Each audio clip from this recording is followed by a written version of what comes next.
السلام علیکم ورحمۃ اللہ وبرکاتہ و مغفراتہ۔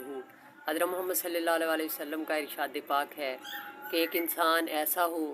کہ جس کے پاس بہت زیادہ مال و دولت ہو اور وہ سارا دن اس کو تقسیم کرنے میں لگا رہا،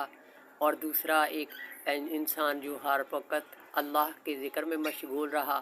تو ان میں سب سے زیادہ جو اللہ کا پسندیدہ اور اللہ کے نزدیک ہوگا وہ ذکر والا انسان ہوگا۔ اور اللہ رب العزت نے نبی رحمت صلی اللہ علیہ وسلم سے فرمایا، قیامت کے دن انسان جو اہل جنت ہوں گے ان کو سب سے زیادہ جو افسوس ہوگا وہ اس بات پر ہوگا کہ کاش دنیا میں جو کوئی لمحہ اللہ کے ذکر کے بغیر گزر گیا، کاش وہ نہ گزرتا اور اللہ کے ذکر میں مشغولی میں گزر جاتا تو کتنا اچھا ہوتا۔ تو اے میرے مسلمان بہنوں اور بھائیوں، خود بھی اور اپنے بچوں کو بھی اللہ رب العزت کے ذکر کرنے کی طرف مشغول کریں تاکہ ہماری آخرت جو ہے ہمیشہ رہنے والی زندگی سنور سکے۔ آمین یا رب۔